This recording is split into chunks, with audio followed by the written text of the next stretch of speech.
በዚህ የተመረጠን መንግስት በኃይል ለማፍረስ ዘለን 4 ኪሎ የሚባል መፈክር ተራ ልምምድ ሆኗል። በረሃ ለገቡት አይደለም በአንድ እግራቸው በረሃ በአንድ እግራቸው ፓርላማ ላሉት ጭምር ማለት ነው። በኃይል ስልጣን መያዝ አቅሎ የመልከት ችግር በስፋት አለ። በዓለም ታሪክ በኢትዮጵያም ታሪክ እንደምንመለከተው እነዚህ ነውጠኛ ነፃ አውጪ ታጣቂዎች በመጀመሪያ ደረጃ ሰለባ የሚያደርጉት ተጎጂ እንታገልላለን የራሳቸውን ህዝብ ነው።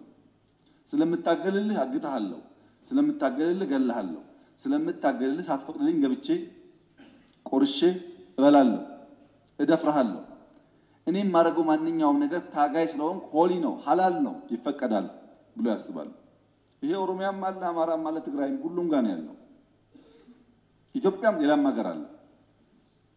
ኢማጂን አልሸባብን ብትወስዱ አንድ የሶማሌ ዜጋ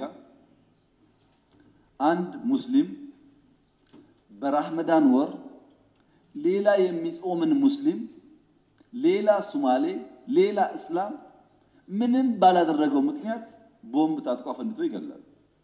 ለሶማሌ እየታገለ ሶማሌን ይገላል ማለት ነው። ሁሉም ጋር ያለ ልምምድ እንደዚህ ነውጠኞች እንደዛ ናቸው። ለሚታገሉለት ህዝብ እዳ ናቸው። በሀገራችን አንድ አባባል አለ። ለበሬው ሲሉ በሬውን አረዱት የሚባል አባባል አለ። ምን ማለት ነው? በዚህ ሰፈር ያሉ ሰዎች እዚህ አማሩ ያሉ ሰዎች በሬያችን ወስደውታል፣ አርደው ሊበሉ ስለሆነ ሄደን ተጋይተን ነጥቀን በሬያችን መመለስ አለብን የሚል ልክ እንዳሁን ቅስቀሳ ይደረጋል።